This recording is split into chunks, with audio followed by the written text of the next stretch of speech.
ഈ കാണുന്നത് തൊടുപുഴയാറ്. മത്സ്യബന്ധനവുമായി ബന്ധപ്പെട്ട് ഉപജീവനം കഴിക്കാം എന്നാണ് തൊടുപുഴയാറ് സാക്ഷ്യപ്പെടുത്തുന്നത്.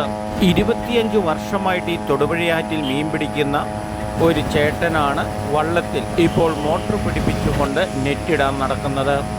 ഇവിടെ പാപ്പുട്ടി ജംഗ്ഷൻ നിരവധി ജനങ്ങൾ ചൂണ്ടയിടാനായി എത്തുന്ന സ്ഥലമാണിത്. പഴയ കാലത്തെ പോലെ മുഴിയോ വരാലോ ഇതൊന്നും ചൂണ്ടയിൽ കിട്ടാറില്ല. പ്രത്യേക ഇനത്തിൽപ്പെട്ട വളർത്തുമീനെ പോലെയുള്ള മീനുകളെയാണ് ചൂണ്ടയിൽ കുടുങ്ങാറുള്ളത്.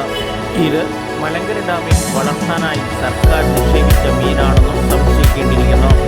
നാടൻ മീനുകൾ സുലഭമല്ലാത്തത് കൊണ്ടായിരിക്കും മഴക്കാലത്ത് തോടുകളിലേക്ക് ഊത്ത കയറാത്തതും.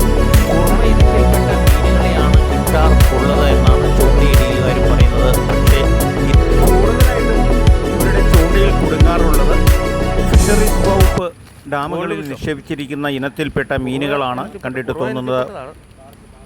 വളരെ അപൂർവമായിട്ടാണ് മനഞ്ഞ് അതുപോലെയുള്ള മറ്റു മീനുകൾ കിട്ടാറുള്ളത് എന്നാണ് ഇവർ പറയുന്നത്. വിഷമാലിന്യങ്ങൾ ഉൾപ്പെടെ പ്ലാസ്റ്റിക് മാലിന്യങ്ങളും അഴുക്കുകളും ഈ പുഴയിലേക്ക് ലയിച്ച് ചേരുന്നത് നാടൻ മീനുകൾ വംശനാശം വന്നു എന്ന് സംശയിക്കേണ്ടിയിരിക്കുന്നു. നാട്ടുരാജ്യ ന്യൂസിനു വേണ്ടി ക്യാമറയാൻ റിപ്പോർട്ടിംഗ് തൊടുപുഴയിൽ നിന്നും കെ വിജയൻ.